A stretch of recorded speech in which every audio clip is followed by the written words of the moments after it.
ಚಿತ್ರದುರ್ಗದ ಜನ ಕೈಯಿಂದನೇ ಚರಕದ ಮುಖಾಂತರ ದಾರ ತೆಗೆದು ಬಟ್ಟೆ ಮಾಡಿ ಗೋಡನ್ ತುಂಬ ತುಂಬಿಕೊಂಡಿರೋದನ್ನು ನೋಡಿದ್ರೆ ನಿಜವಾಗ್ಲೂ ನಮಗೆ ನಮ್ಮ ಭಾರತೀಯ ಜನ ಯಾವ ರೀತಿ ಬದಲಾಗಿದ್ದಾರೆ. ಕೈ ಕಾಲುಗಳಿಂದ ದುಡಿದು ಬಟ್ಟೆ ಮಾಡಿಕೊಟ್ಟರೂ ಸಹ ತೆಗೆದುಕೊಳ್ಳಲ್ಲ ಅನ್ನೋ ಹಠಮಾರಿತನದಿಂದ ಏನಾಗಿದೆ, ಇವತ್ತು ಎಲ್ಲ ಬಟ್ಟೆಗಳನ್ನು ಸಹ ಮಿಲ್ಗಳಲ್ಲಿ ತಯಾರು ಮಾಡಿ ಯಂತ್ರಗಳ ಮುಖಾಂತರ ಮಾಡಿ ಬಡವರ ಕೈಗಳಿಂದ ಕೆಲಸಗಳನ್ನು ಕಿತ್ಕೊಂಡಿರೋದಕ್ಕೆ ಇದು ಸಾಕ್ಷಿಯಾಗಿ ನಿಂತಿರುವಂಥ ಗೋಡನ್ ಇದು. ಚಿತ್ರದುರ್ಗದಲ್ಲಿ ಖಾದಿ ತಯಾರಿಕೆಯಲ್ಲಿ ಅತ್ಯುತ್ತಮ ಮಟ್ಟದ ಗುಣಮಟ್ಟದ ಬಟ್ಟೆಗಳನ್ನ ತಯಾರು ಮಾಡ್ತಾಯಿದ್ದಾರೆ. ಯಾವ ರೀತಿ ಬಟ್ಟೆ ಬೇಕು, ಶರ್ಟ್ಸು, ಪ್ಯಾಂಟು, ವೈಟ್ ಬೇಕಾ, ಡ್ರೆಸ್ ಬೇಕಾ, ಸ್ಕೂಲ್ ಯೂನಿಫಾರಮ್ ಬೇಕಾ, ಬೆಡ್ಶೀಟು, ಟವಲ್ಲು, ಖರ್ಚಿಪ್ಪಿಂದ ಟೋಪಿ ಎಲ್ಲ ವೆರೈಟೀಸ್ನು ಮಾಡಿದ್ರೂ ಸಹ ಜನ ಇನ್ನೂ ಖಾದಿ ಕಡೆ ಮುಖ ಮಾಡಿಲ್ಲ ಅನ್ನೋದು ಭಾಳ ಶೋಚನೀಯವಾದಂಥ ದೃಶ್ಯ ಆಗಿದೆ.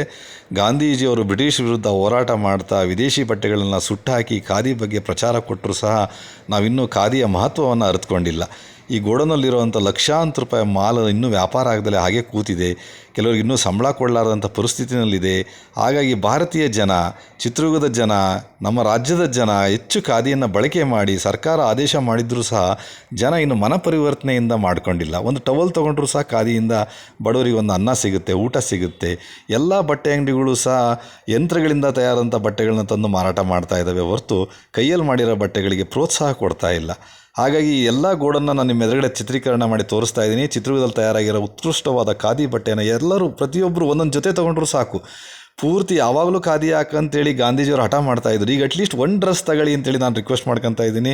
ಗಾಂಧೀಜಿಯವರು ಏನಾರು ಇದ್ದಿದ್ದು ನಿಜವಾಗ್ಲೂ ಅವ್ರು ಭಾಳ ಬೇಜಾರಾಗ್ತಿದ್ರು. ಈ ರೀತಿ ಗೋಡನ್ಗಳನ್ನ, ತುಂಬಿರೋ ಗೋಡನ್ಗಳನ್ನ ಯಾವತ್ತೂ ನೋಡಬೇಡಿ ಅಂತಿದ್ರು ಗಾಂಧೀಜಿಯವರು.